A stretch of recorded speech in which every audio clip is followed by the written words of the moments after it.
ko ɗum ɗo inɗo min gar min yiyaka mon ndare langa ndare ga don wullu fanke non ko ɗum ɗo inɗo min gar min yiyaka mon ɗo kon ga defoton ko hatta defon ga yasi on susata fiyon ɗum yewtela ndare langa fanke non musidɓe amen julɓe darage assistance humanitaire d'urgence ɓeroɓe fottude joni jonɗe ɓe ɗi sakuji ɗi maaro ɗo ɗi sutiron kay marche ɗo ɗe dare ko ɗo woni walude. Approche la caméra diamou s'il te plaît. Regardez combien de fois la maman là où elle habite. Regardez tout ça. Nene dare langa fanke non innuɗo ngo sustade frika yasi fiyon ɗum yewtela c'est pas ni tum gasi problème mala joni menen assistance humanitaire d'urgence représentant amen on si Allah jaɓi o aray o yida e moɗon o tintida e moɗon gaɗe min nela e mo kadi e mum kono saako ɗiɗi maaro ko min jonni on ɗo de defa non pay ko mon ko ñaama yaw on yaali mo fewn ɗo mo ka yaasi yaw ɗaɓɓiton mo ɓandi ton pay koye mon koye ko yiɗo waɗi wo ko Allah nani piji ɗi feƴƴa joni wasa ya hande si waɗali.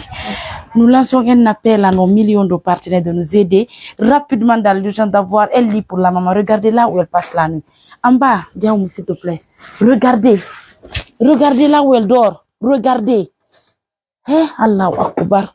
Piji ɗin fof ɓay ko Allah subhanahu wa ta'ala ko mo yokum ɗo waɗata meɗen fonti julɓe tori jama julɓe fof wallita gollen bittaga timmo be ko mari ko wallito ɗen ɓeɗo sawno ɓeɗo no hatton jine balla en andintina jama ko dingira e arɗen tawɗen ɓe tawi en hiɗen activité ko ɗon Allah subhanahu wa ta'ala mu yen yiidu e maɓɓe fitte gonɗi mon ɗi fanko nani e dow bawgal Allah si Allah jaɓi gonɗi mon ɗi fitto Allah jaɓi nani inchallah to jaɓu wullude goɗɗo ko heɓi wo hara ko hakkundejo nani fanke men jeji on nani men nela e mon si Allah jaɓi e fait représentant amen wonɗo ga o hande min yiɗi ɗo julɗo Allah hari min ala représentant e dinguirayi par ce que hikka men fuɗɗi arde dinguirayi ko ɓay men yiɗi ɗo julɗo Allah tameɗen tañjini ma famude de makko wa wallita ko kanka julɓentelen dinguirayi gaɗe min nela e moye moɗon si Allah jaɓi nani inchallah si Allah jaɓi fanko non fitton gondiri ɓaynane o yeyi ma hakiti saggi non defon nani ko julɓe ɓe ko hakkunde yondinana ɗon Allah feƴƴi nani fanke yande men jeeji on nani. Merci à nos millions de partenaires. Nous lançons un appel de nous aider à vraiment assister la maman parce qu'elle est vraiment dans le besoin. Meɗen salmina meɗen yetta Mouradou moƴƴoro on va dire au revoir à nos millions de partenaires. Nous sommes à Dinguiraye. Nous continuons les activités. Beaucoup de courage nani.